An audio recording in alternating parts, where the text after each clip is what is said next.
নমস্কার। আজ আমরা আপনাদের সঙ্গে আলাপ করিয়ে দিচ্ছি এবং যার সঙ্গে আমরা কথা বলবো আফম বাহাবুদ্দিন নাছিম। বাহাউদ্দিন নাছিম বাংলাদেশের একজন অতি পরিচিত রাজনীতিবিদ। তিনি বাংলাদেশ আওয়ামী লীগের যুগ্ম সাধারণ সম্পাদক এবং বাংলাদেশের আওয়ামী লীগের স্বেচ্ছাসেবী লীগের তিনি প্রতিষ্ঠাতা। তিনি একজন প্রাক্তন সাংসদ এবং বেশ কিছুদিন তিনি সাবেক প্রধানমন্ত্রী তথা আওয়ামী লীগের সভানেত্রী শেখ হাসিনার সহকারীর ভূমিকাও পালন করেছেন এবং এই মুহূর্তে তিনি দলের তরফে দলের বক্তব্য মিডিয়া এবং জনমানুষের উদ্দেশ্যে বলার জন্য দায়িত্বপ্রাপ্ত। তো আমরা আজকে তার সঙ্গে কথা বলবো। মিস্টার নাছিম, আপনাকে দ্য ওয়ালে অনেক স্বাগত এবং আপনাকে ধন্যবাদ এবং কৃতজ্ঞতা জানাই যে আপনি খুব ব্যস্ততার মধ্যে আমাদের সময় দিয়েছেন। তো আমরা প্রথমেই একটুখানি জানতে চাই যে আমি একটা কথা দিয়ে আপনাকে শুরু করি, আপনারই একটি কথা। সেটা 29শে জুন এবছর 2024-এর 29শে জুন বঙ্গবন্ধু অ্যাভিনিউতে আওয়ামী লীগের 75 বছর পূর্তির একটি অনুষ্ঠানে আপনি একটি কথা বলেছিলেন যে আওয়ামী লীগ হলো ফিনিক্স পাখি, আঘাত এলে আমরা পাল্টা আঘাত দিতে পারি, আমাদের ধ্বংস করা সহজ নয়, শেখ হাসিনার নেতৃত্বে আমরা স্মার্ট বাংলাদেশ গড়ব। মিস্টার নাছিম, আমি আপনার কাছে জানতে চাইছি যে এই ফিনিক্স পাখি কবে জেগে উঠবে, আওয়ামী লীগ কবে জেগে উঠবে? ধন্যবাদ।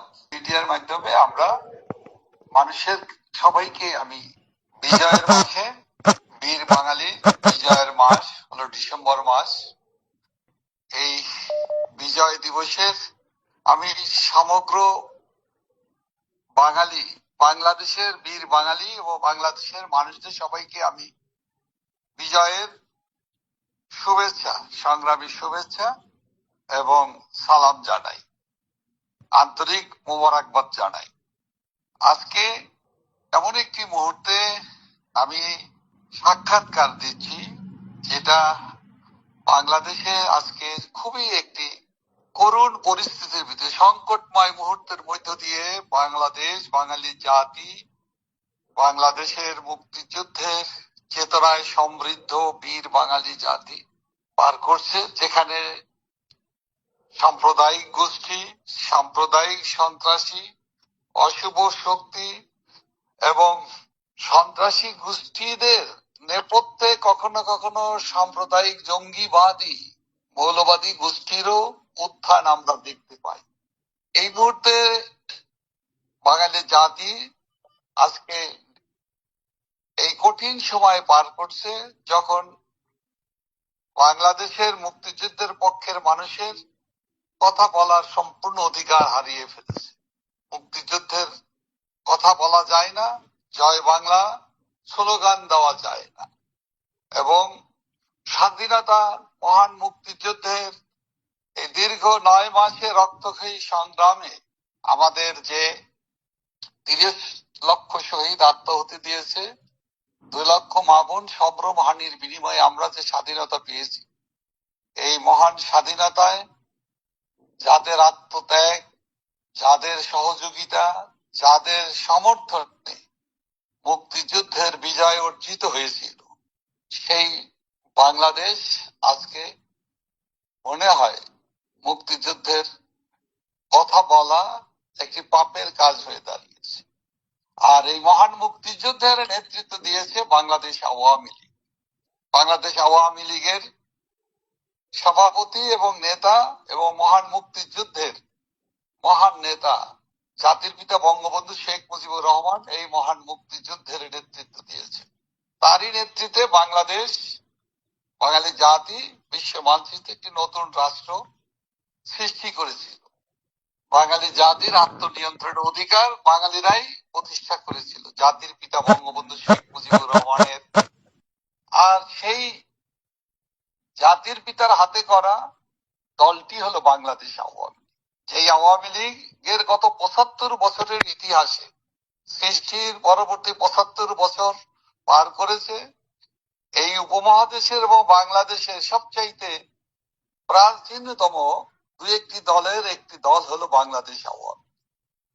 এই আওয়ামী লীগ বাংলাদেশের সৃষ্টির সাথে রাষ্ট্রভাষা, বাংলা ভাষা, মায়ের ভাষা, কথা বলার অধিকার থেকে আরম্ভ করে বাঙালির সকল অর্জনের সাথে, বাঙালির সকল গৌরব গাথার সাথে, সৃষ্টির সাথে আওয়ামী লীগ এবং আওয়ামী লীগের নেতা কর্মীরা, আওয়ামী লীগের সমর্থকরা তাদের বলিষ্ঠ ভূমিকা অবদান রেখেছে, গৌরবোজ্জ্বল দায়িত্ব পালন করেছে।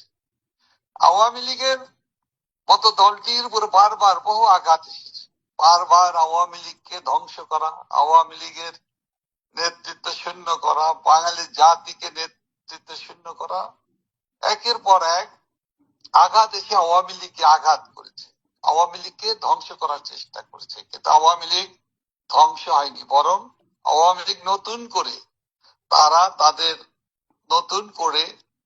নতুন জীবনী শক্তি নিয়ে গর্জে উঠেছে। আওয়ামী লীগকে তাই ধ্বংস করা এত সহজ নয়। আওয়ামী লীগ হীরের টুকরার মতো। আওয়ামী লীগকে যতই টুকরা হবে, তার উজ্জ্বলতা, তার তেজ, তার ব্যাপ্তি, তার কর্মক্ষমতা আরো বৃদ্ধি পাবে। একটু আপনাকে থামাচ্ছি যে আপনাদের তো চার মাসের বেশি হলো মানে আপনাদের সরকার নেই এবং আপনারা খুব বিপদ সংকুল অবস্থার মধ্যে আছেন, সেটা আমরা সকলেই বুঝতে পারছি। বাংলাদেশের সামগ্রিক পরিস্থিতি গোটা বিশ্ব এখন জানে। কিন্তু আমার যে প্রশ্নটি সেটি হচ্ছে যে আপনি যেটা বলছেন যে আওয়ামী লীগ হীরের টুকরো, যত কাটবে তত তার উজ্জ্বলতা পাবে। তো আওয়ামী লীগের সম্পর্কে কিন্তু মানুষের এখন যেটা প্রশ্ন, আমি বাংলাদেশের সাধারণ আওয়ামী লীগ কর্মী সমর্থকদের সঙ্গেও আমার যোগাযোগ আছে, কথা হয়, তারা সকলে জানতে চাইছেন যে খুব বড় করে আবার আওয়ামী লীগ কবে নিজের অস্তিত্ব জানান দেবে। আপনি যদি সেইটা একটুখানি স্পষ্ট করেন। দেখুন, আওয়ামী লীগ একটি গণতান্ত্রিক রাজনৈতিক দল।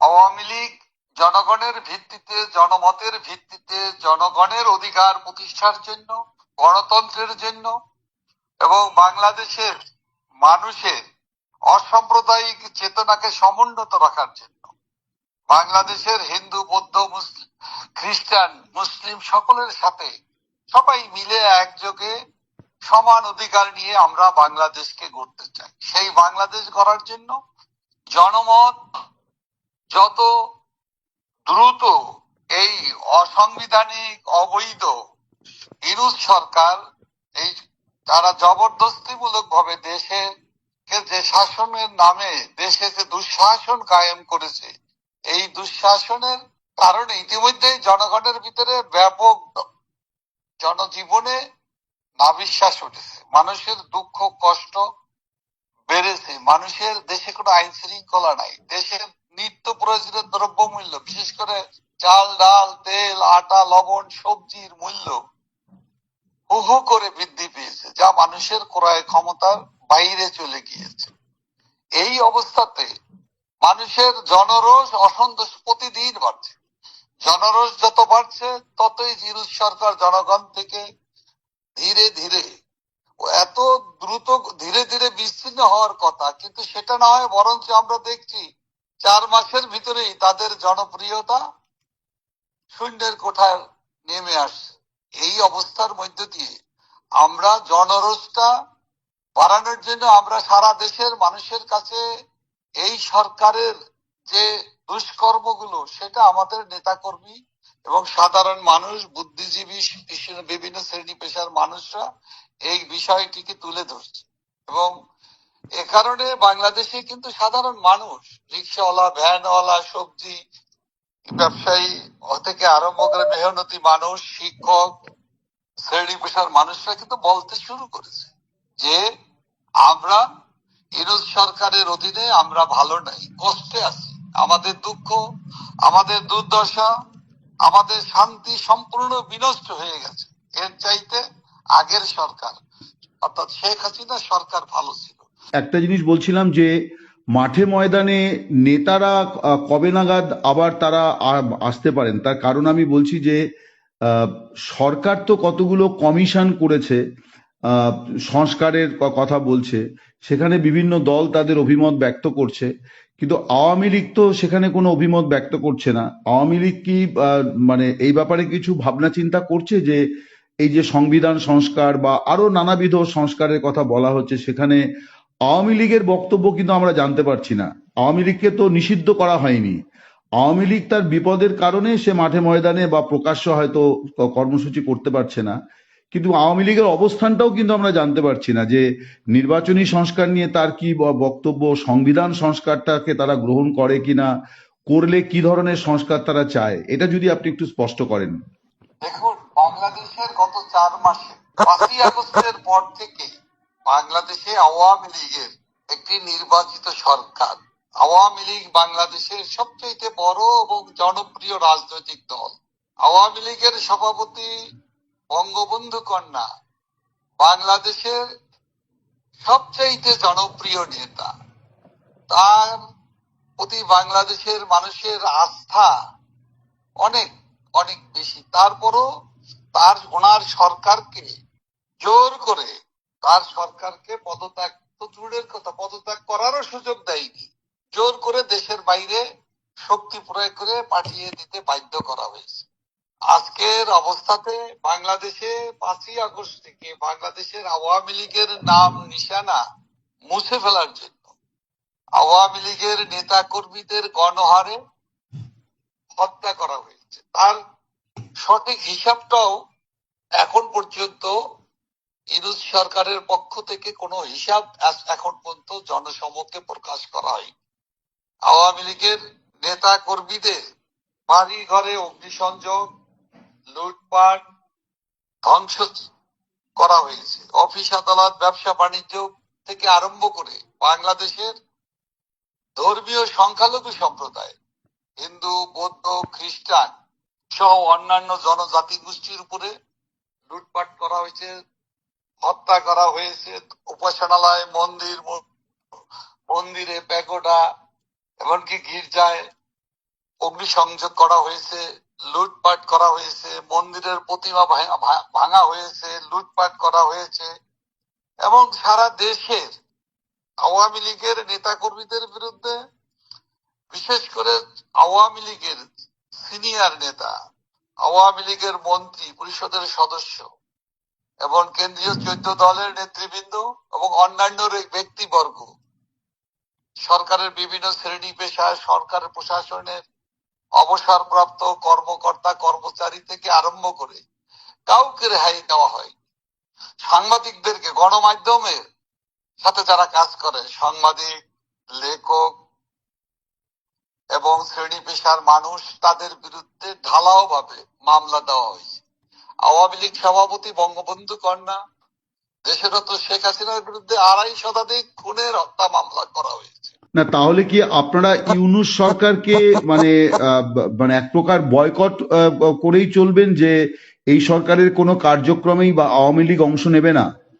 আমরা এই সরকারের প্রতিহিংসার যে নিদর্শনগুলো, প্রতিহিংসামূলক পরায়ণ হয়ে একটি অনির্বাচিত সরকার, অন্তর্বর্তীকালীন সরকার এভাবে ভয়ঙ্কর রূপ ধারণ করতে পারে, আমরা সে বিষয়টি আমি তুলে ধরছি মাত্র।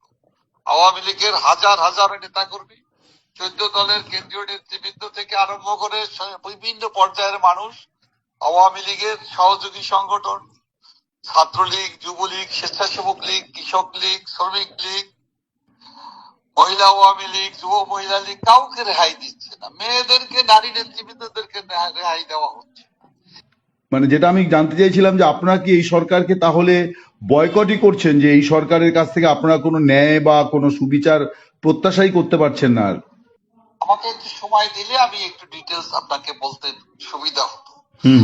এই অনির্বাচিত অন্তর্বর্তীকালীন অরাজনৈতিক সরকার, যারা কাজ হলো তাদের রুটিন দায়িত্ব পালন করে নির্বাচন করে নির্বাচনী প্রতিনিধির কাছে ক্ষমতা দিয়ে তারা সরে পড়ে। তাদের তো সংবিধান পরিবর্তনের দায়িত্ব তাদেরকে জনগণ দেয়নি, তাদের তো কোনো নির্বাচনী ম্যান্ডেট নাই। তারা কিসের ভিত্তিতে? সংস্কার একটি চলমান প্রক্রিয়া, দেশের কল্যাণে সংস্কার বিভিন্ন পর্যায়ে হতে পারে, এটা সময়ের সাথে সাথে তাল মিলিয়ে করতে হবে। সেটা কারা করবে? এই অন্তর্বর্তীকালীন সরকার পরাজয় তারা কিছু প্রস্তাবনা রাখতে পারে, সেটা নির্বাচিত প্রতিনিধিরাই ঠিক করবে। নির্বাচিত জনপ্রতিনিধিরা